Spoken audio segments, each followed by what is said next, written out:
My man. Hey guys, how you doing? How you going? How you going? Let's do it. Yeah. What's going on, Cliff? Oh, I'm hanging in there. I'm doing actually really well. I'm kind of enjoying this. Today's been a pretty exciting day, huh? Sure has. Power of the people. You see what the community can do working together? Oh yeah. It's amazing. Hell yeah. Yeah, no, I'm super psyched. Got some other news today. Some things we've been working on. I thought I'd discuss in here tonight. I don't know if we should give. We got 30 people in here already. I don't know if we should give a little bit longer before we get some others in or not. But yeah, I have a few different topics that I want to touch on. So start with one of the things I guess want to just address. I guess I've been having people reach out to me pretty much all day. I've been getting messages left and right, and you know I think it's great. I actually took some time today to try to call some of the people that sent me messages, and I think they were a little surprised that I actually voice called them to answer some of their concerns. But that's one of the things that I actually like to do to try to set our investors' minds at ease. Excuse me. One of them had a pretty good concern. So his question to me was that, you know, when we're on obviously launched on Ethereum right now, and you know we've announced that we're going to launch on BSC and Polygon. He said, well, how are we going to be sure that when we launch on BSC that we're not going to hurt the chart, tank the chart on the Ethereum network because people end up selling and then jumping in and wanting to get on the BSC side. So that's a valid concern. You know, I did say to him, so one thing, first of all, I mean, I do think there are some differences between the two networks, and I think the investors are a little different. You know, typically the investors that are in the Ethereum projects are usually longer haul, and the thing is, we all know, you know, the gas fees they suck, and people don't jump in and out quite as much as they do, you know, when you see on BSC. So I think there is a difference in investors, but I think to his point, you know, what we've talked about, whereas what are some ways that we could possibly help to make sure that the Ethereum side stays stable when we launch BSC. And you know, one of the things we talked about was possibly, you know, what if we looked at the taxes on the BSC side, and maybe we take a portion of the tax um, that we get on the BSC side, and we fund it back into the liquidity pool of the Ethereum side to help make sure it stays stable. So I think that is something we could look at. And I, you know, I kind of said to him, I said, I think it's one of those things. I think we need to obviously watch it, play it by ear. You know, see what we can do to make sure it stays stable. But I think there's things like that are definitely open that we can always look at. You know, and I'm open to other suggestions or hearing input or comments from you guys as to what you think about it as well, or if you're concerned about it. You know, if you have concerns about that or anything else. So you know, I might take a second just to kind of open the floor up. But do you guys? What are your thoughts on that? And what do you think about it? Well, I'll go first. I got one there, Cliff. And thanks again for being so transparent. Thanks for taking the time to video chat with us. And thanks for everyone who's joining us here to see how legitimate this is and how true this project is. And so a couple things I was thinking about, and it was after the fact that we spoke that it came to mind, of course. You know, when it's live time, my mind's not thinking all the way always clear. But upon reflection, though, I thought, there's a couple different ways, you know, that we could maybe protect and ensure, because not only do we want to, my thoughts are, not only do we want to be sure that the project or that Ethereum side tokens don't go down as far as the value, that people don't go there. Not only that, but also to reward somehow the holders on the Ethereum side that have been helping grow the momentum that's going to carry over onto the Binance side. You know, that's something I think that's worth some value.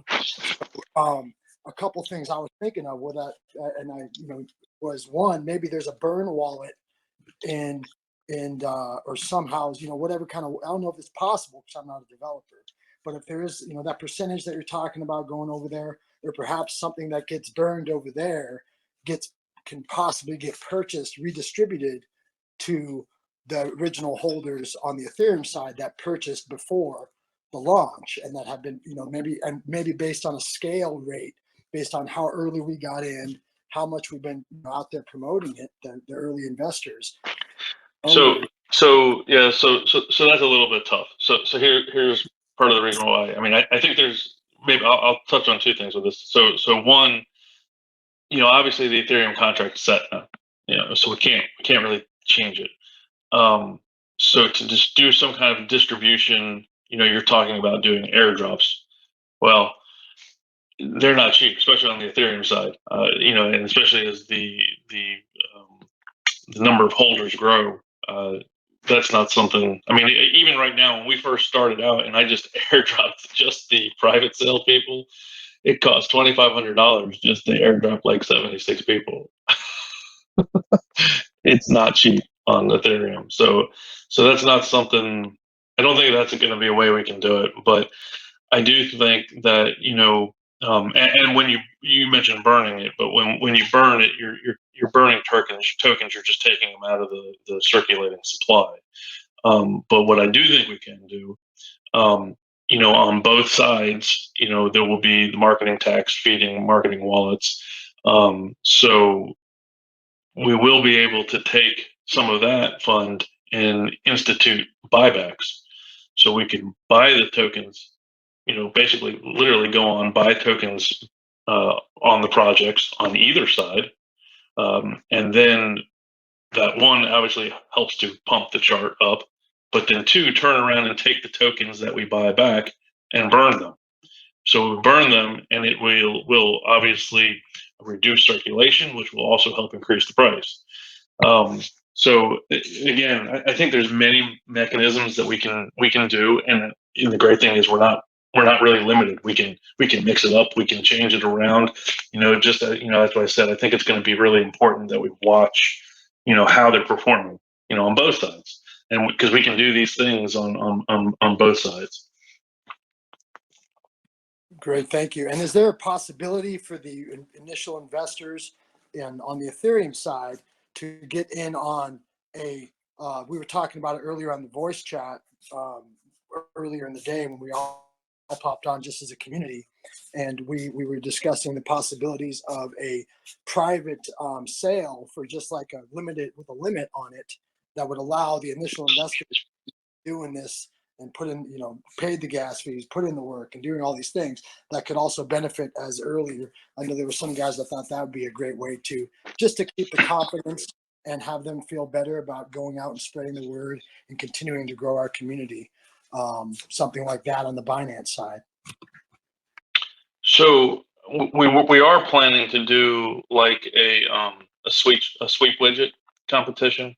So basically, we would set up a sweep widget and have certain tasks assigned to it that as people go and they complete the tasks that are in the sweep widget, that will it will earn them the ability to potentially earn a whitelist spot.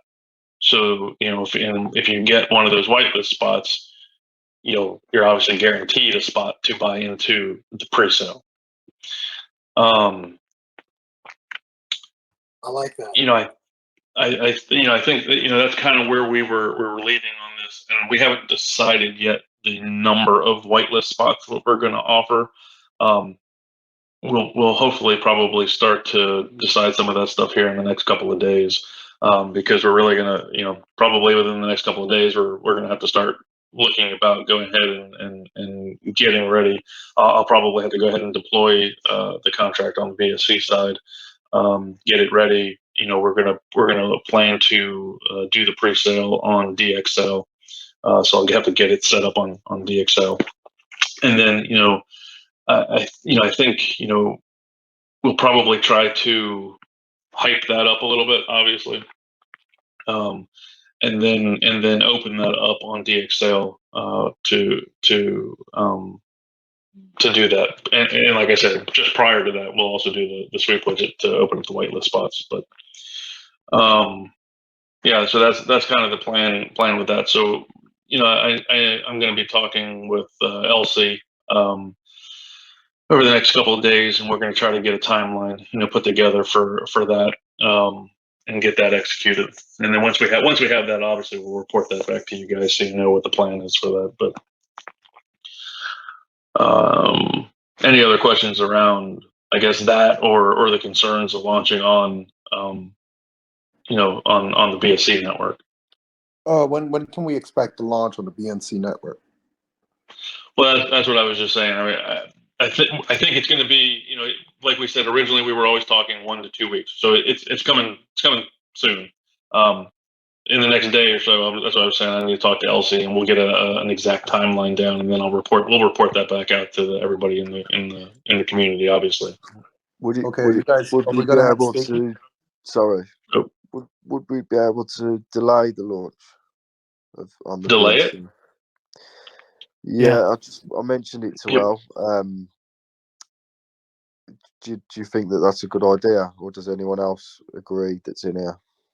Yeah, I mean, we obviously have full control. We can do it whenever, but I guess, what are you thinking? I guess. I think the reason was. Carry on. Go ahead. I'm sorry. Yeah, carry on. I think what people were saying earlier is people are concerned about possibly delaying it so we can keep the pump that's going on the Ethereum side, because people are concerned that once we switch over to the BSC side, I just got in, so if this has already been said, I'm just saying it again, but they think that because the Binance side has way less fees, that we're going to lose on the Ethereum side. Yeah, that's what we were started out the conversation kind of talking about. Yeah, I mean, I'm definitely open to it. I mean, it's one of those things. Maybe we put a poll out to the community and get a feel from everybody as to when they think we should. I think one of you said that you kind of already talked to Elsie about it. What was his thoughts when you said it? Though this was today. I messaged Elle. I said just an idea, but do you think it would be worth delaying the BSC launch? Not by long, but we talked about 1 week and 2 weeks, and I said, what about a month, just to let things grow naturally on the ETH side for a bit longer. But he said, I can't remember what he said, but along the lines of, that might be a good idea. But it's just something that we'll all have to agree on as a community, and it's. Well, I'll tell you probably what we'll do is I'll probably I'm sure everybody here doesn't know. Some of the members in here know, but we have a kind of a team chat.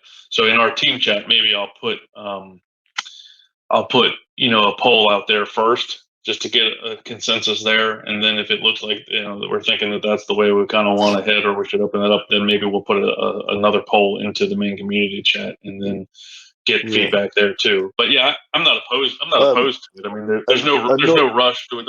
We don't have to rush into it. So it's not just about us on the ETH side. It's about maybe building up a bit of hype for the BSC launch as well. Yeah, absolutely. And I mean, look how much things change in a day, how much we've grown. So if we can delay that BSC launch, there's going to be more and more people waiting to get in. So it'll be good for both sides, I think, if it was just slightly delayed. Nothing too long, but I think a week was just too soon.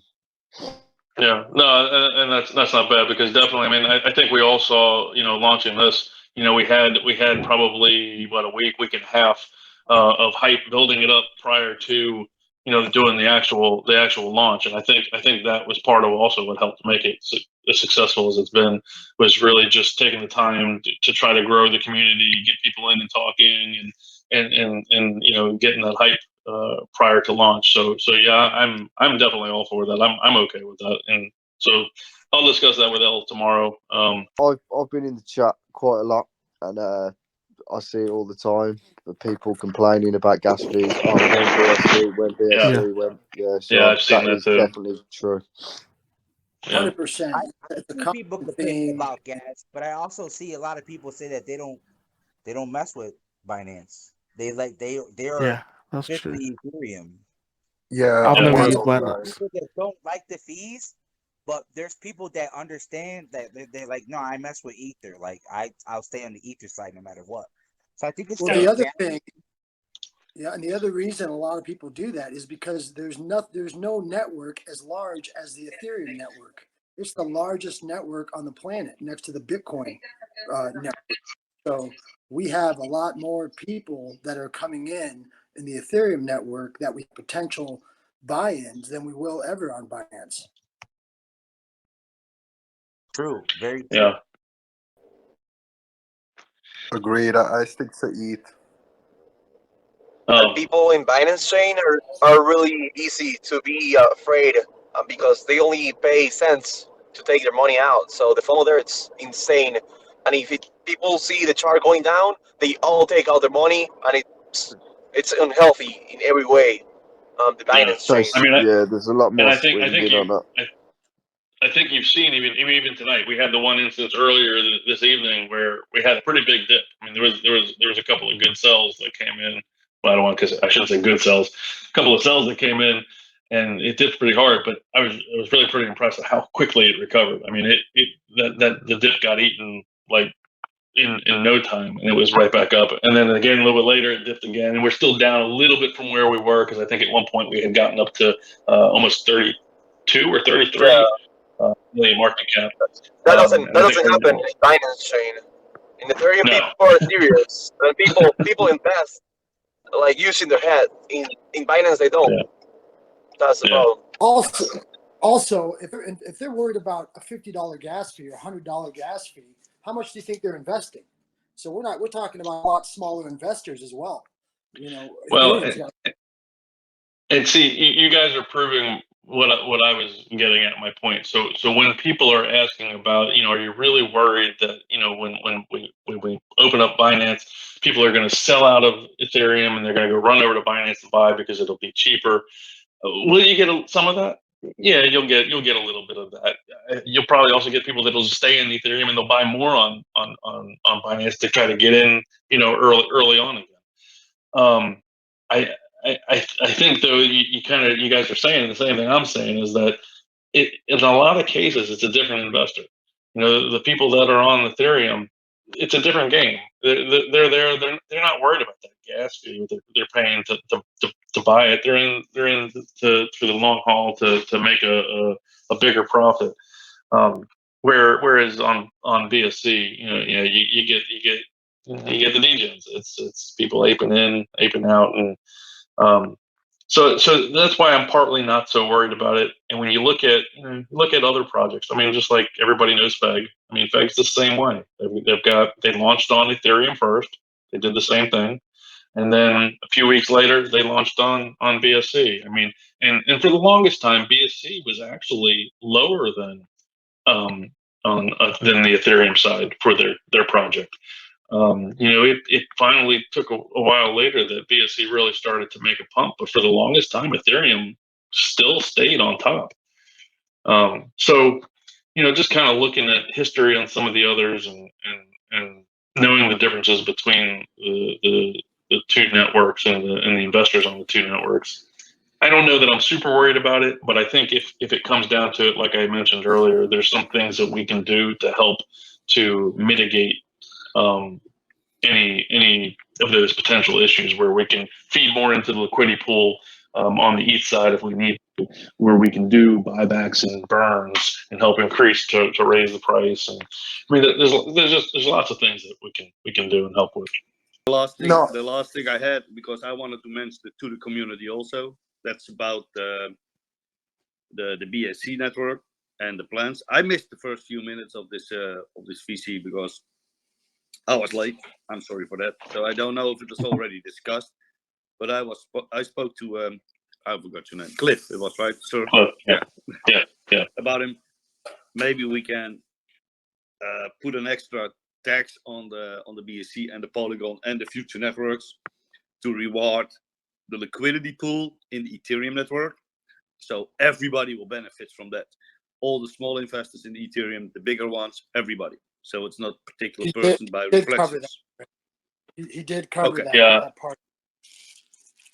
I did. I actually gave a shout out for you that I let everybody know that we had our little conversation earlier today, and that you were the one that actually voiced that concern initially. And I did. I was that was actually the first thing I started off with was explaining it to try to put everybody at ease a little bit about that. But yeah, I mean, as I was telling everybody as we talked about that earlier, I think there's lots of options that we can do to try to make sure that, and it's kind of the same things that we talked about earlier. But I think could we take some of the tax and then use that to fund back into liquidity? Absolutely. And it's not even limited to just on the Ethereum side. If we find that Ethereum is doing really good, but the BSC side is struggling a little bit, we can actually go either way and try to stabilize or equalize both of them. So I think, again, it's one of those things that we watch and we see how both sides or all three sides, once we get into them, are going, and we can make some of those determinations. But that's not the only thing that we can do. We can also institute buyback programs. So as we take some of the marketing funds that come in, we can do a buy of token on any of the networks, and then we can burn the tokens. So that'll also then help to drive up the price, reduce the circulating supply. So I think there's lots of options. There's lots of things we can do. It's just a matter of we pay attention to it, and we see what makes the most sense at a particular time. And I'm not sure any one thing is wrong or right. I think it's just a matter of how we react to the different situations. So yeah, I'm not too concerned about that. I don't believe. Any other questions? No, sir. Yeah, so what would you say be the strongest platform to man. buy some Shinobi at the moment? Yeah, Go sorry. Yeah, I think one of the questions I know that somebody asked earlier was about audit. about the audit. Yes, exactly. We're talking about like what was it? Privileges or something like that. I don't know if you just want to touch on that. Say it again. About the audit? I didn't make out what you were talking about. Yes, that was a question about the audit, about the privileges or something like that with the on GitHub. About the preview of it? Is that what you're saying? When The you click on the uh, audit, when you click on the Yeah. audit on the page, it doesn't take you Right. to the audit. You got to kind of scroll down to it. Yes, I know. I mean, somebody was having, it's not like a fault. The guy was just asking a question about, the dev having too much privileges So if you go check out the page, right? When you click audit, it doesn't take you to it. It just doesn't do anything. So I think you guys got to fix that on that side. It was working. Here, I'll tell you what. Let me share screen here. We will check it out. No, of course, the audit works. I actually just click, and what I'm saying is that there was a question on it about the privilege, that the dev has Oh, the privilege of what the deal. yeah, on the contract or something like that. Oh, about something that's in the audit you're talking about. I think he's talking about Exactly, only yes. privilege.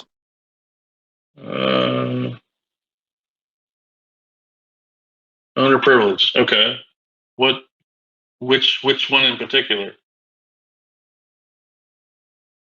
Honestly, I'm not sure. The guy, it was just saying like it's too much privilege. I just, I spoke to, I think I interacted with the guy, like, that's nothing to worry about or something like that. But I want to know if you have any comment on that. Yeah, sure. I'll go through the list with you guys. That's no problem. So, airdrops. Obviously, airdrops are airdrops. It can be used for lots of different things. Obviously, when we first launched and we did the private sale, anybody that was part of the private sale, instead of us having to pay a third-party service to initiate an airdrop, I've got the airdrop function built into the contract. We're able to just airdrop tokens right to holders. So that's why that's there. Owner can exclude from the fee. Well, that's a pretty standard practice. And in fact, I haven't gotten into one of the other points I was going to talk about. I don't know if I'll do that yet, but there's a lot of reasons as we're growing the project that you might need to exclude a particular wallet from fees. And remind me on that one here in a few minutes. Once we get through this, I have another topic I want to talk about, which will prove why that's true.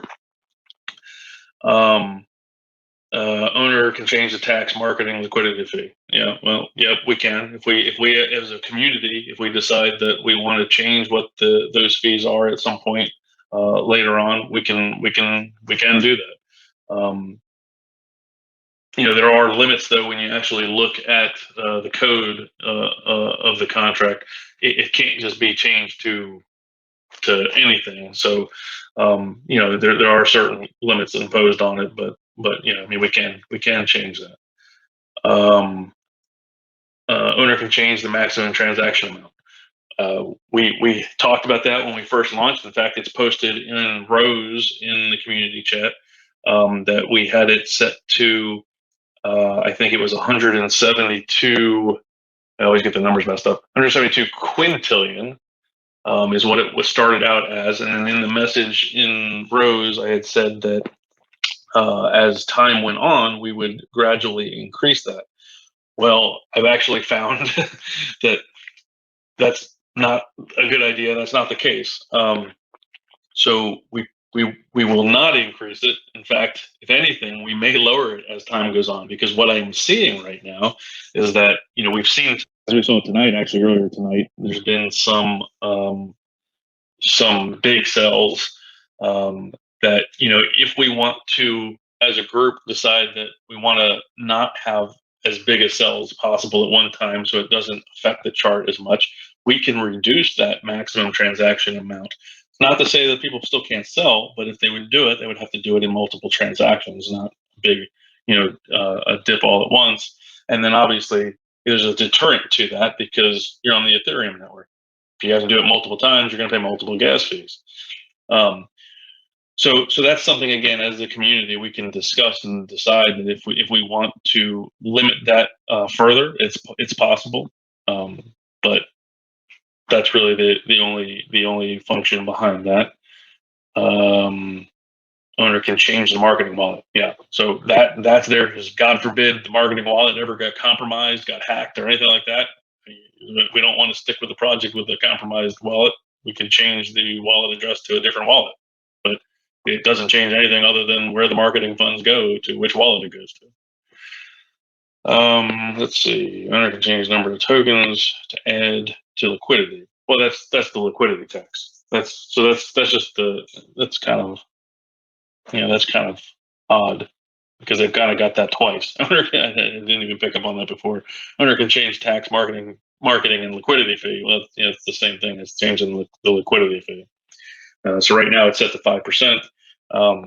Later if we wanted to reduce that or change it, we can always do that. Owner can withdraw BNBs and ERC20 tokens. That was, yes, correct. There is a function in the contract for, I've had before in contracts where people screw up and they send Ethereum to the contract instead of buying or doing something, and it gets stuck and locked in the contract forever. You can never get it out. So I have a function to be able to pull that out if somebody ever does that or makes a mistake like that. We took the next one, the add remove bot wallets. That was something we talked about on launch. That part of our protection from bot wallets. If we identify that there's a true bot wallet and we didn't, want it to be able to destroy the chart, we can put the bot wallet into a lock. But of course, there's always a chance you make the wrong call on that, which is why it's not just a add bot wallet feature, but it's an add and remove. So we could always pull it out if we found that it was really legit. When we did investigating and it was a wrong call. So it was that's just a protection measure. Yes. Quick question. I don't Sure. see too many bots on your buys and sells. Is that why you guys have like something on the contract that, because you don't really see too many bots buying and selling? Yeah, there hasn't been that many. I think we were looking at them, and I think there's been a couple, but there hasn't really been too many. And I think partly, I kind of learned before that I think some of the best bot protection is you do what we did. There's a starting point. See what happens is that when you launch a contract, and if you really do a true, just all out fair launch contract, and it starts from just opening it up for people to bid, well, that's when the bots come in, because they can buy faster than anybody else, obviously, and they load up on the token. So by doing the private sale, one, obviously it helped fund our liquidity to start off with, but by doing that, and there was already the initial group of tokens, and it set a market cap that was, when we launched, it was at $560,000 market cap. Well, it's not as cheap for bots to buy, so they don't get it. They're not as interested then. So they kind of migrate away from this. When they're out there scanning the Ethereum network to see what's getting launched and produced, and they see that there's already holders there, they're deterred a little bit from buying. So that in itself, just doing a pre-sale private sale thing, a lot of times is a pretty big deterrent for the bots. Nice. The can't allow trading. Well, that I don't know, that's nothing. That's a one-time use thing. So basically, what happened with that is that I like to always put the can't allow trading in, because what that allows you to do is you can deploy the contract, and I can add liquidity to the contract, but until I allow trading, nobody can buy. So this way, it allows us, and that's exactly what we did. It allows us to set it up, get the contract deployed. It allows us to put the liquidity in, get settings done. It allowed me to airdrop the private sale holders. And then when everything was ready, I just turned on allow trading. You can't turn it off again. It's a one-way setting. You turn it on, and then it's on forever. Yeah, because you know what happens? I've worked on projects where we're funding the liquidity pool, and people begin to buy before the funding of the liquidity pool has been completed, and they shoot the price up to $30, but they only get one coin or 5 coins, nothing near where the launch price was, because the liquidity pool wasn't fully funded. So the supply and demand is off, and the ratio just shoots up drastically, and then it comes back down, and they lose their funds, and then they're like, hey, the devs fucked us. No, it's not that. It's that it wasn't ready. It's just so much easier to have the allow trading, because you can get everything set up and everything's done and ready, and then you turn it on and everybody's a go. So I always like to try to put the allow trading in. And then let's see, owner can lock and unlock. But the owner can. Yeah, I'm going to be honest with you. I saw this one when they did it. I don't understand how. I know it's so. One, it doesn't matter, because again, this comes back to whether we're going to renounce, whether we. Well, I guess it's actually two things, because if we lock the contract, there is an option to lock the contract. So it's kind of like renouncing, but renouncing for a period of time. Basically, it's not a true renounce, like if you would set the owner wallet to the dead wallet. But I don't really know. I don't know really why you even would use it. I mean, it's pretty standard in most contracts. You have that option to do that. I guess it was one of those things, if you wanted to set a period of time where nobody could make changes to it, but this way you still do regain control to be able to make changes later. You could do that. But yeah, so that one's meaningless for the most part, because we're not going to, like I said before, on the other calls, that we're not renouncing. We have bigger plans with this, which will tie me into my next point, and we'll come back to this second one with excluding from fee. We have also today, we have begun negotiations with an exchange. So probably in the next couple of weeks, we will get listed on our first exchange.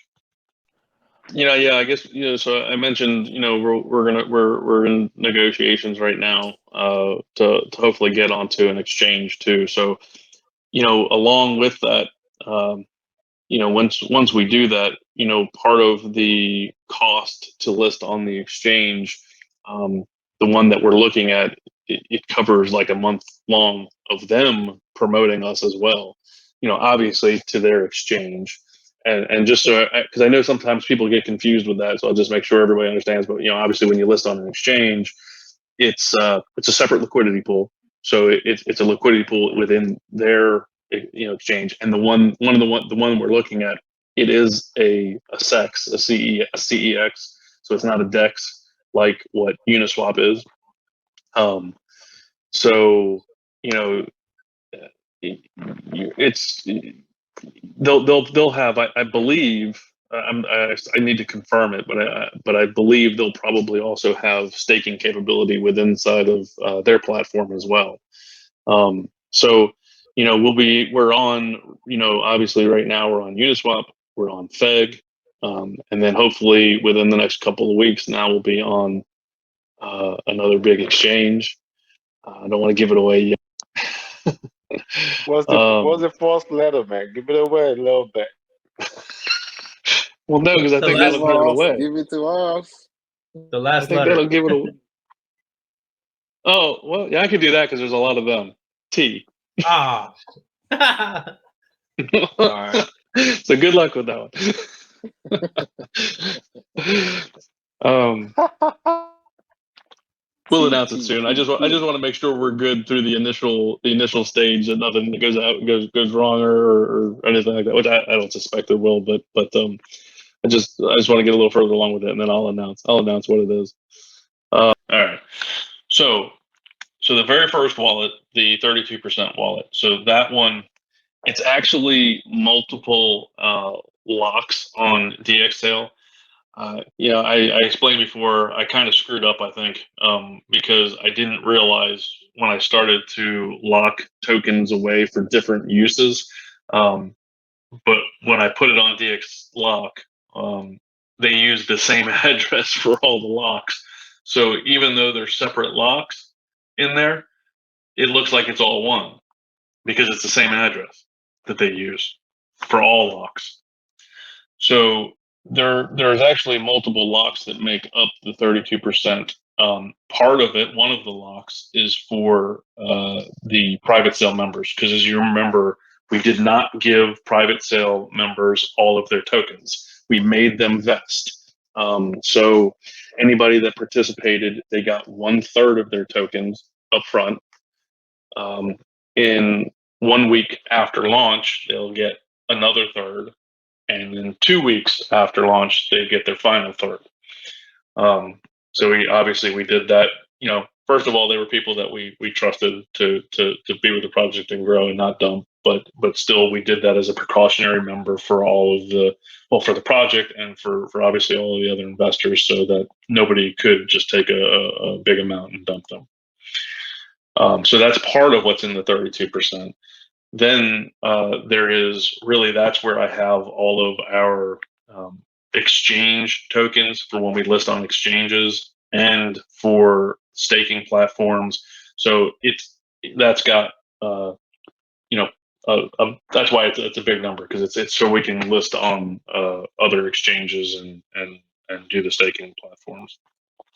And just to put anyone at real quick, as far as them getting all their tokens in 2 weeks, it's not in any investors that has that much liquidity to best interest to dump, because that's why Cliff chose a trusted small group of investors that wouldn't do that, so that it wouldn't affect the project as a whole and hurt the investors. So that he has chosen these guys So just to put you at ease at that. So then obviously, yeah, the next wallet is the dead wallet. So that's what we've burned. So currently we've burned 31% of the total supply.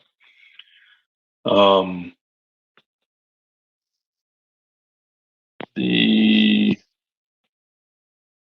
next wallet is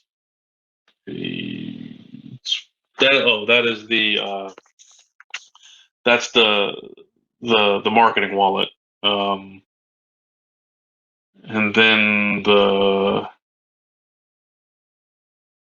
where's the next one? The next one is, trying to remember the numbers now. The next one is that is also for other future use. So again, I ended up, once I realized on DX Lock that they were using the same address, I started to get worried that when everybody saw that, there would be, well, there's something wrong there. And so I started to then go out and look for other places to be able to lock some of the tokens away in other wallets. So I think that one is the one from Pink Sale. Pink Sale was able to lock it. I had a problem where because of our large total supply, there's so many decimal places. I found that a lot of the locks that are available couldn't support it. That for some reason, there was only a handful that could actually handle the numbers as big as they are. So that made it a little bit more challenging. I was actually kind of getting worried at one point that I wasn't going to even be able to find enough to be able to do the locks. Seems like I actually talked to one of the other developers I know, and I said, there may be a hole in the marketplace or a niche for a product, because it seems like there's a big gap here. But I guess the problem is you probably don't have a lot of projects. There's not a lot of projects that have as many decimal places as we have. So probably not as big of an issue, but it was for us. The Uniswap obviously is our liquidity pool. And then the sixth wallet, that is the contract itself. And then the other ones are holders. And wow, I'm surprised though. Some people have been really buying tokens, because those next ones they're holders. Wow. So we got a couple of people now over 1%, almost 1.2. I'm not too afraid of that. I just wondering, did you buy also your own tokens?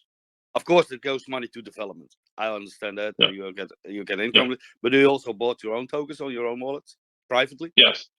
Yeah. Everybody bought in on the private sale.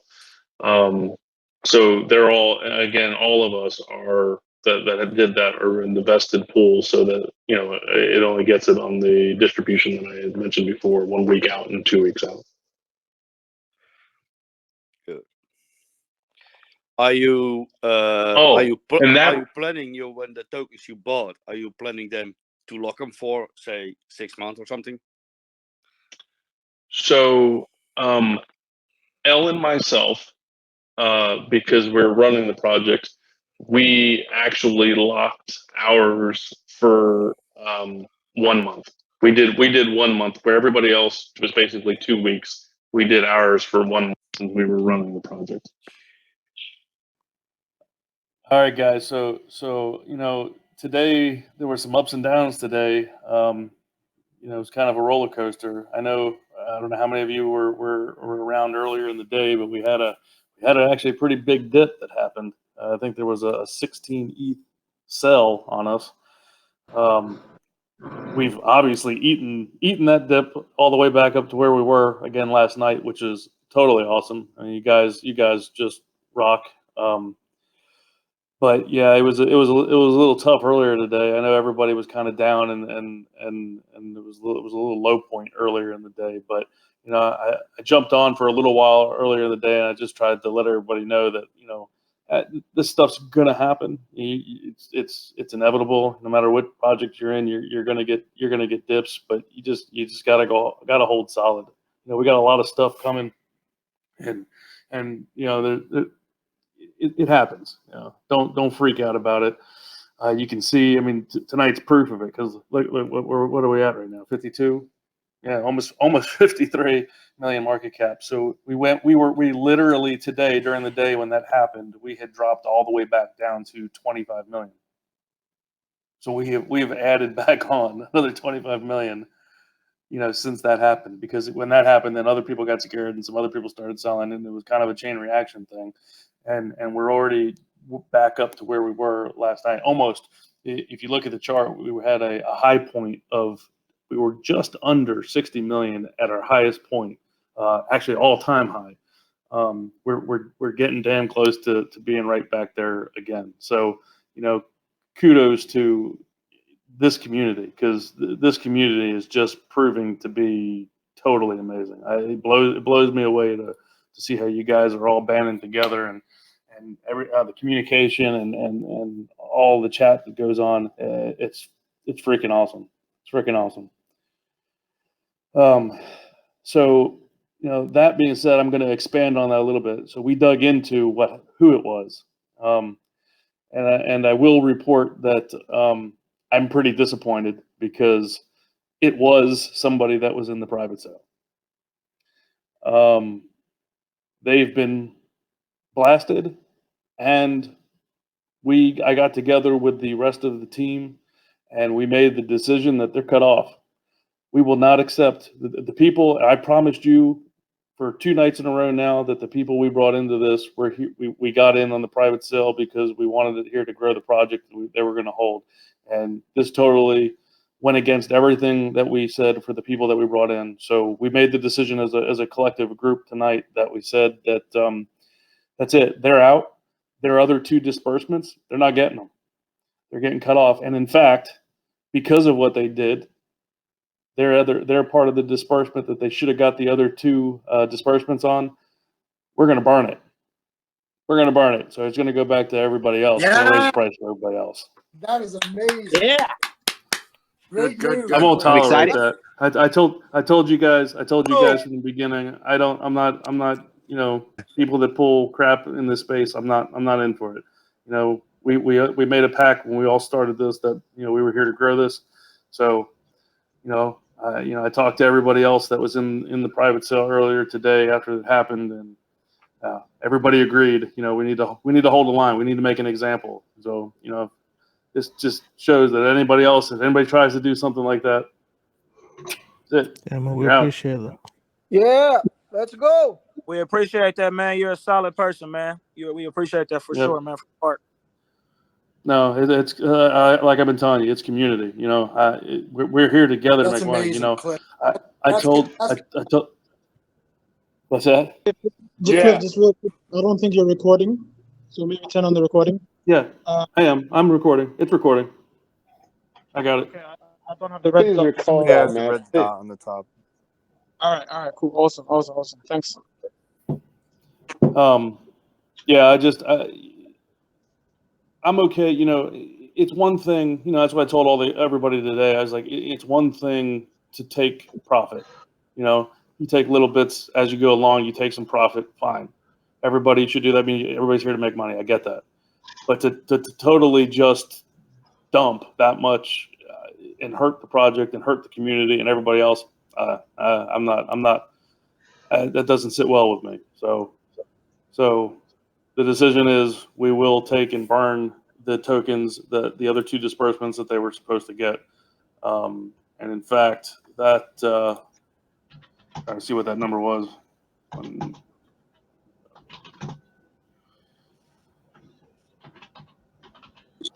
So it's 297 quintillion is what we're going to burn. Nice. That's fucking crazy. As well as the 2 They burns just coming lost up, yeah? that. What's that? Just for the new members, as well as 2 more burns coming up? Yep. Is that confirmed? Yep. As I promised you guys last night, we're going to do a burn on Thanksgiving, and we're going to do a burn on Black Friday. So we will do on each of those, we will do 1 sextillion each of those days. So in total 2 sextillion between Thanksgiving and Black Friday. Yeah. That's amazing. That's amazing, man. So, what are your plans for the burning of the 297? I'm good. We can do it tonight if you want. Yeah, do it live. Do it live. But I'll tell you. But I'll tell you what. I'm going to hold off a little bit. We'll talk a little bit more. So we'll give some people the opportunity, if you want to get in right now before we do the burn, have a buying opportunity. Well, by my calculations, within the next 2 hours, we should pass the all-time high. And it looks like I see us breaking to zero here in the next We're at 53 3.5 hours.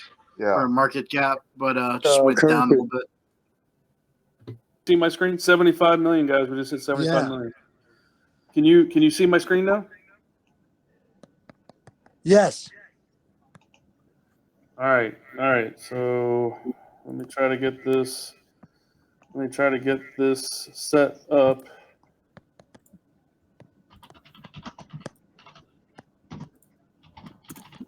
All right, I'm doing the burn countdown right now.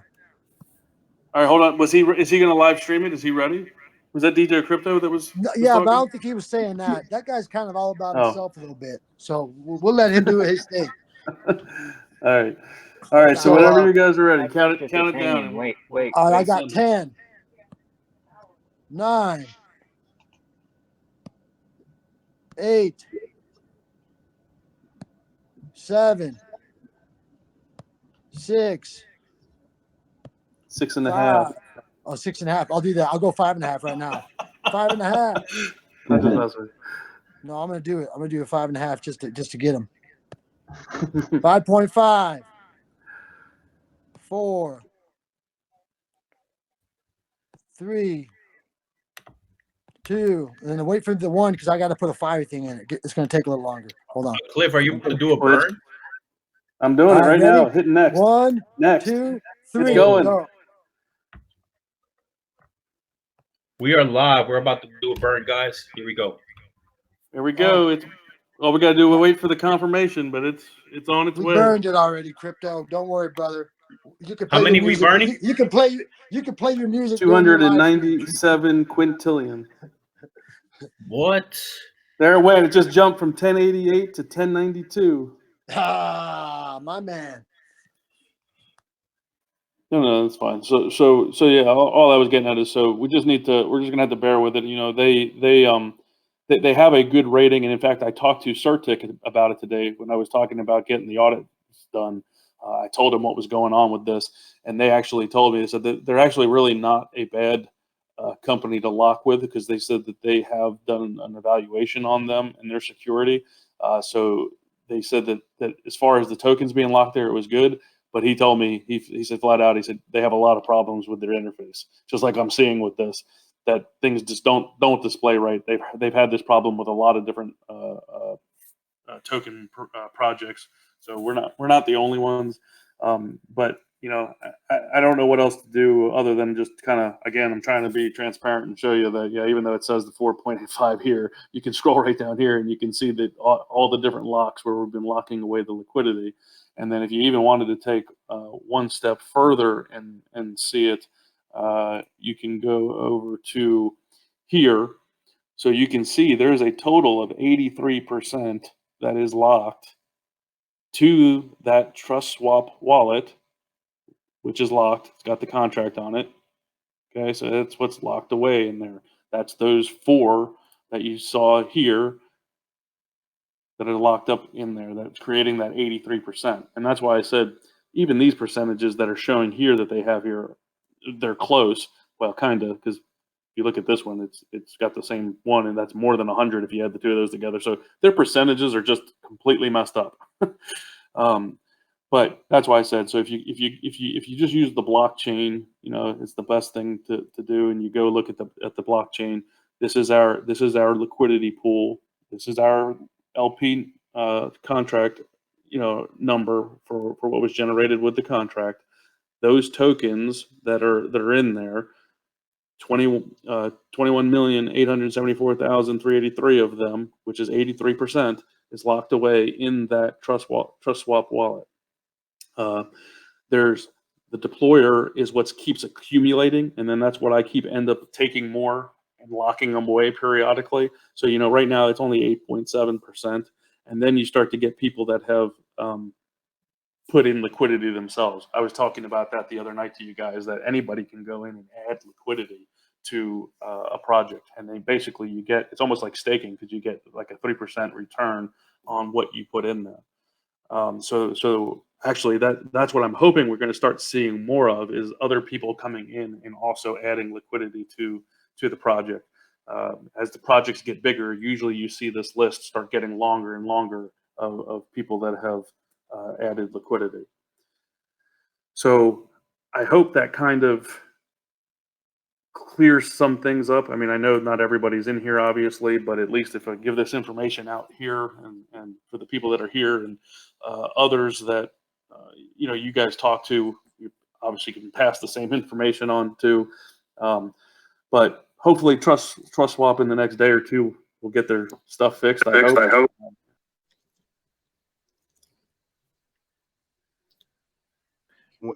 When you stake in this liquidity, if we decide to do that, and it's 3% interest back, are you gaining reflections on that, or is it out of circulation for the time that you add liquidity and stake? No, because what happens is you basically create a pairing, and when to create a pairing, what you do, so in order to do it, let's say you didn't own any Shibnobi, okay? So what you would do is you'd go to Uniswap, you'd buy X amount of Shibnobi tokens, and then once you have them, you could go back to Uniswap, and you can then create a liquidity pool. So instead of being on the swap tab, you can go to the pool tab, and when you go into the pool, you can create a pool. So you pick your pairing, you pick whether you're going to pair the Shibnobi token and what you're going to pair it with, because that's the other thing. So our pairing is paired with Ethereum, because that's what the majority of people are buying with.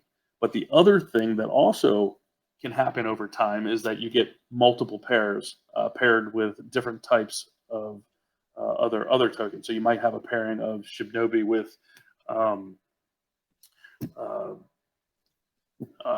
don't know, anything. It could be USDT. You know, somebody might make one that's Shibnobi and USDT, and then people could start buying, with USDT and funding liquidity USDT. So you can end up creating additional pairs. But again, still the point is that you can create a pair pretty much with any token. But anybody can go in, and they can also do it with Ethereum as well. It doesn't have to be a different one. You can create it with Ethereum even if somebody goes in and does it. And basically, when it does that, it takes both the tokens and it takes your Ethereum, because you got to put Ethereum to match it, and locks it into the liquidity. And it's there. You can take it out whenever you want. You can withdraw it whenever you want. So what happens is when you withdraw it, you withdraw both the Ethereum you put in and you withdraw the tokens you put in. But the time that it's sitting in there, it's gaining about 3% in interest. Please mute yourselves, everybody. Thank you for that. Oh, it's just you, John. Sorry.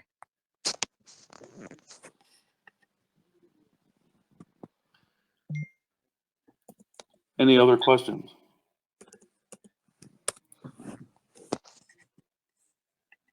I have a question. So, if we put tokens in that liquidity pool, and let's say Ethereum goes down and Shinja goes up, does our Shinja token values, number of Shinja tokens go down?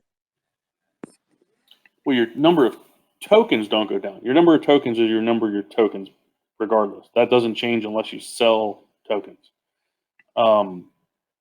The price or the value would go down because it's based on Ethereum. If Ethereum goes down, you usually, just like you see across all the markets, usually it's everything kind of goes down a little bit. But yeah, your tokens are your tokens. You don't ever lose tokens. My question is Absolutely. for the burn. Is it for tonight or for you're doing later? Since you say The you burn, didn't do it last night. for the I didn't do it burning. last Since night you because I said fell you asleep. didn't do it last night. Yeah, I ended up passing out last night. I got so tired, but I did do it today. It has already been done. And in fact, I don't know if I still have it open. Let me see if I have it here.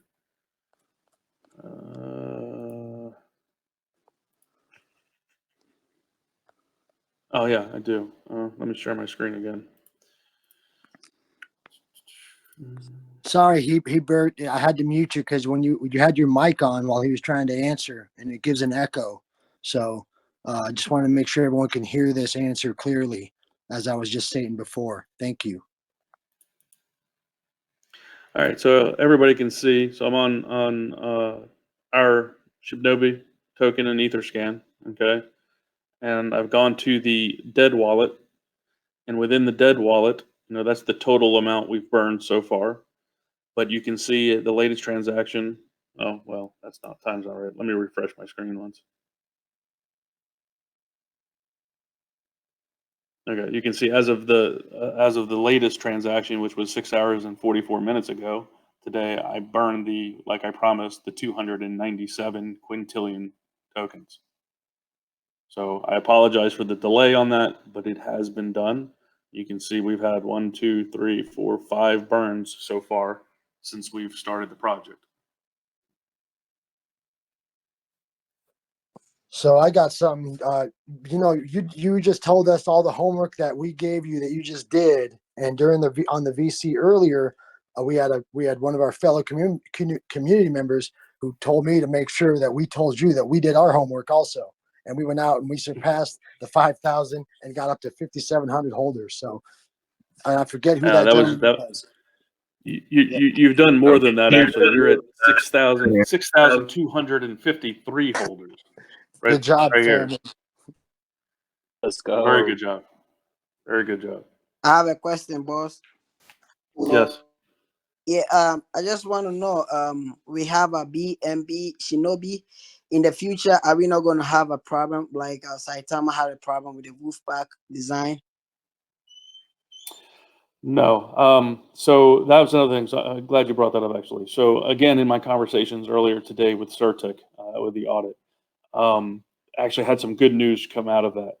They are going to also help with the launch of the BSC. So not only to look at it from an audit perspective, and then with Skynet to be able to show all of the security properties of the contract and what we're doing.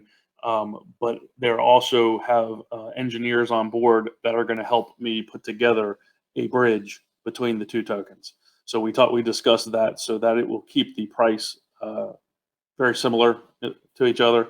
And I think when we launch, it's really going to be a more similar price to begin with, and then it'll help keep it locked.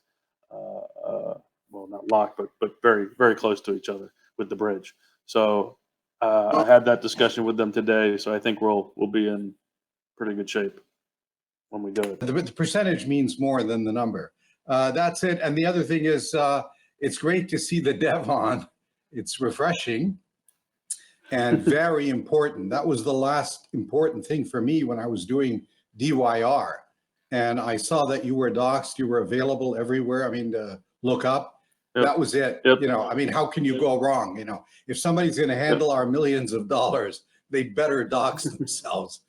Come on, you can't hide behind, the fear of someone attacking, all that nonsense. Anyway, good to see that. And if you could tell me the percentages and how you plan to do it. Thank you. I'm pulling that up right now for you. The percentage is. Oh.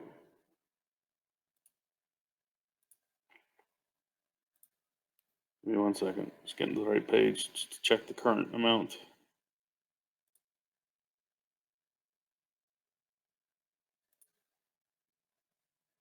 All right, so the current percentage of the dead wallet is 31.4% that has been burned already. Right now, we have 2 additional burns scheduled. One of them will be on Thanksgiving.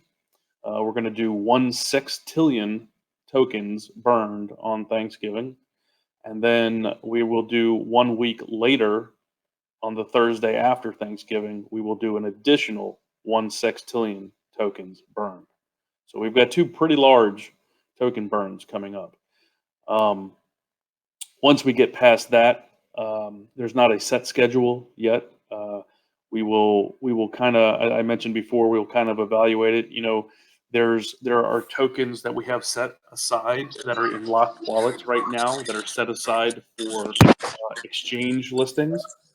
Once, you know, as I've been talking about, you know, we are looking at different exchanges right now to list on, and we're hoping to.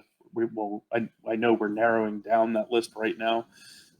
Once we get one identified and we get listed on one, we'll determine how many tokens, you know, that we have left. And if there's extra, we may do additional burns. Even at some point, we're going to get to where if we don't really have tokens left to burn, then we probably will get to a point where we will institute buybacks, because you know, if we do that, that'll help pump the chart a little bit if we do the buyback. But then when we turn around and take the tokens that we buy back and we burn them, then it will also increase the price a little bit. So that's kind of the plans outside of the 2 defined burns that I just told you about. I don't have dates for other ones yet, but there will be other events, but they'll just be announced in the future. Does that answer your question? Yeah, perfect. Thanks. The percentages are important only because when I look at the market cap now and the number outstanding and try to figure out like a 10x or a 100x with these numbers, you know, but it's good to see. So theoretically, in a month or 2, we'll be at about roughly 50% burned from the day of the start. Is that about accurate? Again, I don't know. I can't answer that 100% yet. Because like I said, I don't know for sure how many after these next 2 burns that we're going to do or when we're going to do them. So I don't know if within 2 months, if I would say that we'll be there. But yeah, I mean, the plan is to make it so that we will continuously, periodically go through and do burns too, because we're going to get to a point eventually that, you know, we're going to need that to kind of help keep moving up if we want to. Obviously, with a total supply of 69 sextillion tokens, that's a lot. It's, you know, there's a lot of zeros to try to kill, and then, you know, the only way that's going to happen is that if we start burning more, buying back and burning more as time goes by. So, you know, part of what I had said was that the plan would be is that, you know, obviously what we get coming into the marketing wallet from all of the buy and sell transactions is getting used for marketing and for you know, some of the development stuff we're doing. But eventually we will also take some of that and institute the buyback and burns, basically. Okay, thanks. That answers it. Thanks. Sure. Thanks, Sam. And also, D Wong, you're next, but I had to mute you again because everyone, please be mindful. Unless you're speaking, please, if you're paying attention here, unless you're speaking, please be muted. And so wait for the dev to finish his answers and finish what he's saying. When he's completely done and you're ready to ask your question, then you can unmute. When you ask your question and you're finished asking your question, please push mute again so we can hear the answer. Thank you. Yes, hi. Actually, the person before me already asked the same question as I was going to ask. So I got my answer already. So you can go to next person. Thank you. All right. Thanks, D Wang. Very much appreciated. Appreciate you being here. So Thank you. Yeah. Let me see. I don't see anyone's hands up. I'm looking. Oh, they got one person's hand up, and it's you're coming up. Juan Kenobi. The floor is yours, Juan. Yeah, I have a couple of questions. I remember yesterday you were saying that for you know, just for the time yesterday, the limit to sell was, I think you said 12 ETH. But right after you got off, we've seen a couple of big sales. Like one was, I think, 20 ETH. I'm just wondering how that happened. So a good question, actually, because ties into a couple of things I wanted to talk about. So later on that night, before I did pass out, we had somebody came to us and said that they wanted to make a bigger buy.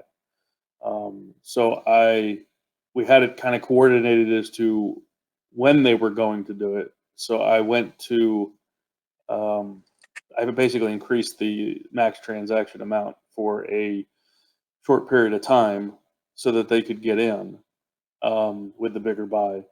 And in that time, there were some sells, but the part of it is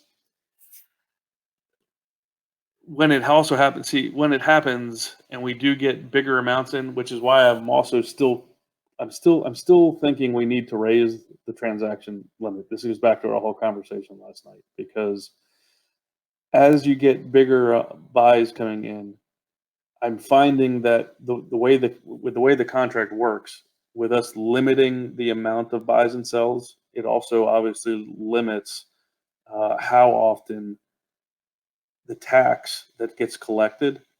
See, what happens is the tax that gets collected for liquidity and marketing, it goes into a token pool, but that token pool, until it hits a certain threshold, then it takes that and it sells off half of the tokens and funds half of it for liquidity into the token. And then, because as I just described earlier, it's a pairing. So it's half tokens, it's half ETH.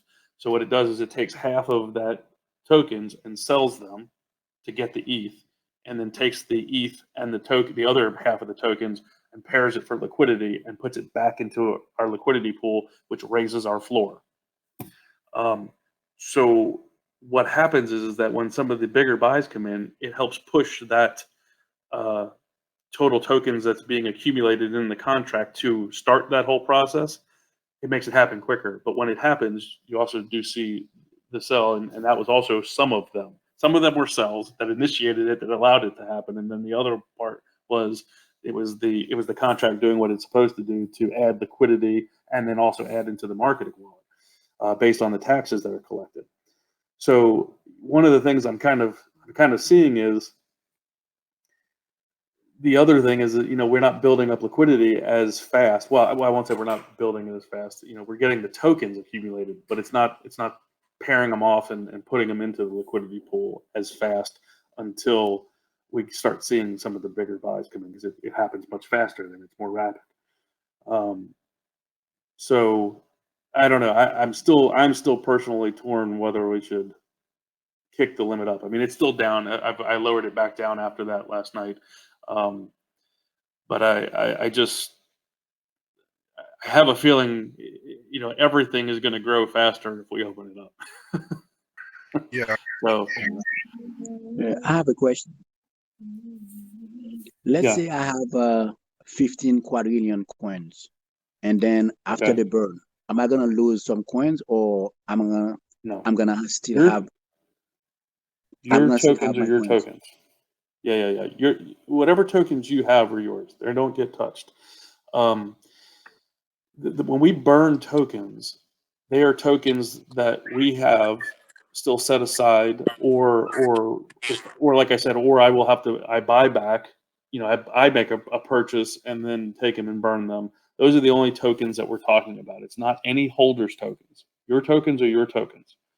Yeah, so nobody, unless you sell your tokens, nobody's touching your tokens. No way, never. That's right. Don't give out your seed phrase. You give out your seed phrase, and then you're screwed, because then anybody can get your token. So never give your seed phrase. Right. Hey, Cliff. Yes, sir. Hi, this is Fistful of Steel. I wanted to be very transparent. I joined the chat for the first time earlier today, and wanted to be very transparent to everybody. I found your coin trending on Dex Tools around 2,800 holders when I joined. Oh, yeah.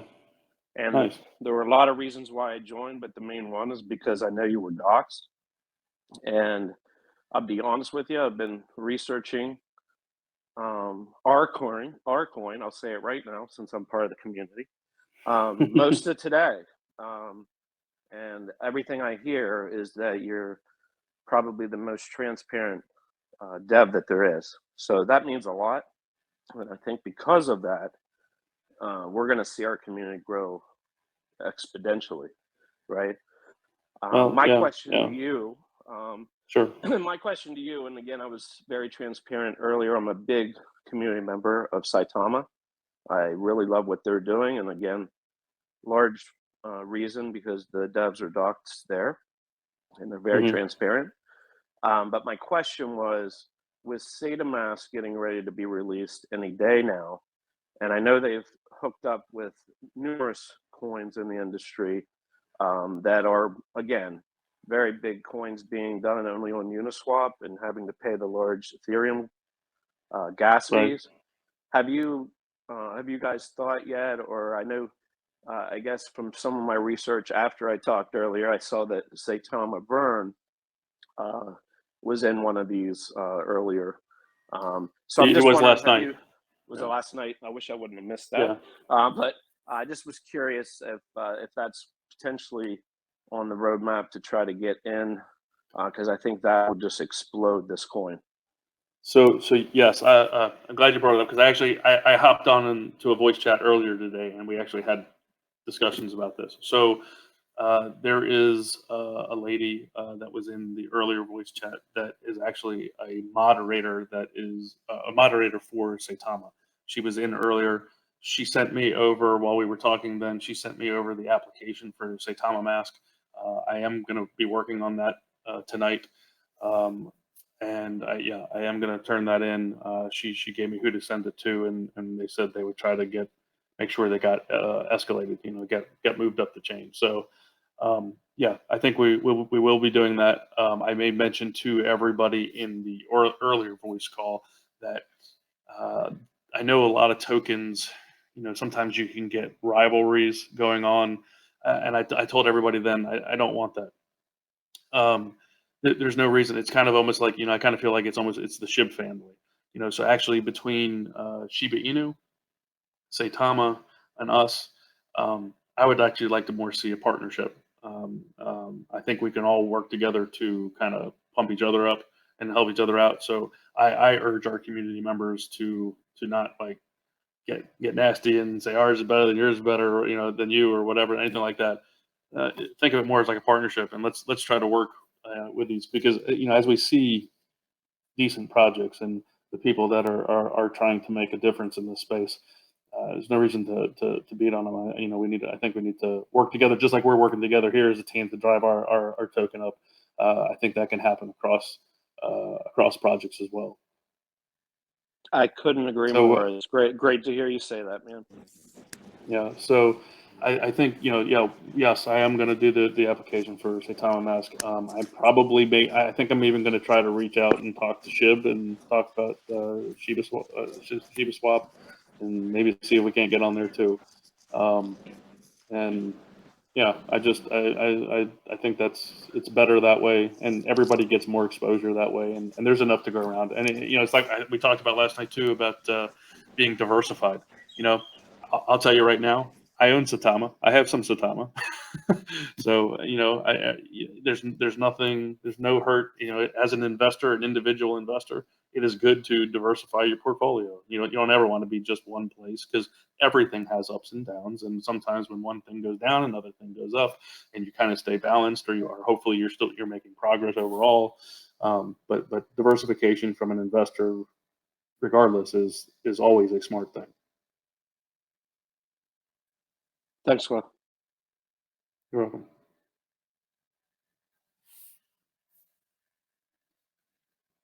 Here's the next question. Hey, I got one. Sure. So my question, you may have answered it previously, but first off, I want to thank you, because you're doing some badass work, making us all some money and shit like that. Appreciate that. Sure, but, absolutely. As far as the reflections go, I was wondering, like, if you sell even a portion of the portfolio that we have here, do we lose that forever after the fact, or do we lose? The reflections? Yeah. No. Again, your tokens are your tokens. So whether you bought the tokens or you gain them in reflections, they're always yours. So until you sell them, they're still yours. Yeah, obviously, I talked about this actually a little bit last night. I'd like to try to educate and how we become more responsible. We're more responsible with the way that we invest and take profit. I call it responsible profit taking. So all of us want to make money, and I think most of us don't want to hurt the project overall, and we want all of the people within the project to also be able to be profitable. So what I try to teach is say, okay, if you take for example, your examples, let's say I buy X number of tokens, and then I start gaining the reflections on them. And, maybe I set a target for myself, whether that target means I'm buying more tokens along the way, or if I'm just gaining the reflections. But whenever I get to whatever my target is, now I maybe sell off the difference between the target, and where I started from. And I do that so it's a little chunk. So I'm taking a little bit of profit as we're going up. And again, also, when you go to take profit, make sure that the project's on an upswing. Try not to do it on a downswing. I'd say go the other way. When you see a downswing coming, buy, because that's when you're getting a better price, and then that'll also start driving it back up. But if you're always taking that small amount of profit, little by little, it's not really dipping the charts. It's not really hurting things. You're getting profit. You're back in. You can take that and then diversify. Put some of that maybe in something else. And you're continuing to build your wealth, your portfolio. Then There's a question from the comments. Sorry to interrupt. A few people are asking, is there at any point you'd think about going full time with this? Have you thought about that? Later on? I think about it every day. That's my goal. Trust me. They're asking what market market cap would you think about going full time? 1 billion.